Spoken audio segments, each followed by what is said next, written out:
তো online work চ্যানেলে তোমাদের সকলকে স্বাগত। আজকে ভিডিওতে আমি তোমাদেরকে নবান্ন স্কলারশিপের ব্যাপারে বলবো। তো যে সমস্ত স্টুডেন্টরা এবারে 2024-এ উচ্চ মাধ্যমিক, মাধ্যমিক এবং গ্র্যাজুয়েশন পাশ করেছে তারা এই নবান্ন স্কলারশিপ করতে পারবে। এবং এর কী কী ক্রাইটেরিয়া আছে চলো দেখে নিই। তো ফার্স্ট, ওয়েস্ট বেঙ্গলের তাদেরকে বাসিন্দা হতে হবে। তারপর মাধ্যমিক বা উচ্চ মাধ্যমিক বা গ্র্যাজুয়েশন পাশ করতে হবে ওয়েস্ট বেঙ্গলের যে কোনো স্টেট বা বোর্ড থেকে। তার সাথে সাথে 50% মার্কস পেতে হবে, 50-র ওপরে থাকতে হবে এবং 60%-এর নিচে থাকতে হবে মাধ্যমিক বা এইচএস যদি পাশ করো। 50%-এর ওপর এবং 60%-এর নিচে। তারপরে যদি তোমরা গ্র্যাজুয়েশন পাশ করো, ধরো গ্র্যাজুয়েশন পাস করেছো বা পোস্ট গ্র্যাজুয়েট পাস করেছো, 53 নিচে থাকতে হবে এবং তোমার 50%-এর ওপর থাকতে হবে। আর ফ্যামিলি ইনকাম কিন্তু 1,20,000-র নিচে হতে হবে। আর এই ফ্যামিলি ইনকাম অবশ্যই বিডিও বা এসডিও এই লেভেলের ইনকাম সার্টিফিকেট দিতে হবে, কোনো রকম পঞ্চায়েতের না। এবং তার সাথে সাথে অন্য আদার্স কোনো স্কলারশিপ কিন্তু করলে হবে না। তো এই গেল ক্রাইটেরিয়া। দ্বিতীয়ত, এর জন্য কী কী ডকুমেন্টস লাগবে এখানে দেখো।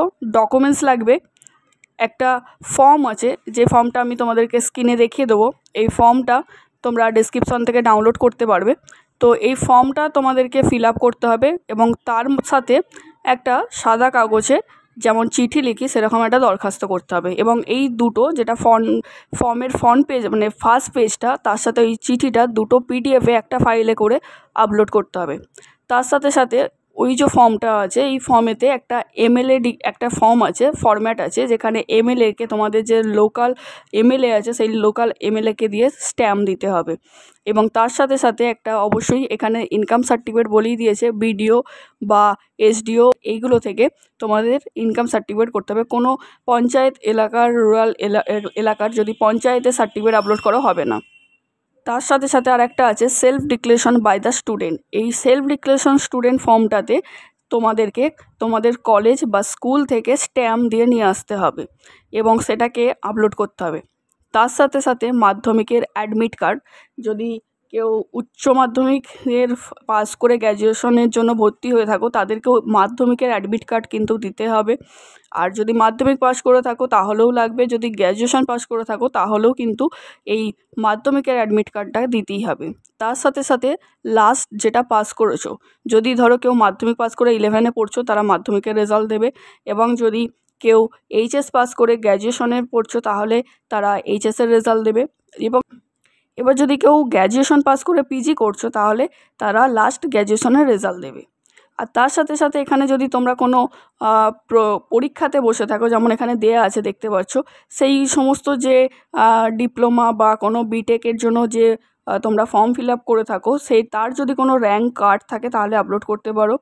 আর তার যদি কোনো প্রফেশনাল লেটার থাকে, এই দুটো অপশন এই যে নিচে লেখা আছে allotment letter for admission above set. তো এই যে জিনিসটা এইটা না দিতে হবে না। এই দুটো জিনিস যদি তোমরা নাও দাও তাহলেও কিন্তু হবে। তার সাথে সাথে ব্যাংকের বই লাগবে। আর তার সাথে সাথে দেখছো যে নিচে লেখা আছে অ্যাডমিশন স্লিপ, এই অ্যাডমিশন স্লিপটা কিন্তু তোমাদের লাগবে। আর এই ছাড়াও তোমরা তোমাদের সমস্ত ডকুমেন্টস অরিজিনাল স্ক্যান করে আপলোড করবে। আর যে ফর্মটা আছে সেই ফর্মটাও আপলোড করবে। 3টে ফর্ম আছে, 3টে ফর্মের ফরম্যাট আমি দেখিয়ে দিচ্ছি স্ক্রিনে। আর তার সাথে সাথে তোমরা অনলাইনে ফিল আপ করতে পারবে, এর কোনো এডিটের অপশন নেই, সেই বুঝে তোমরা ভালোভাবে ফিল আপ করবে।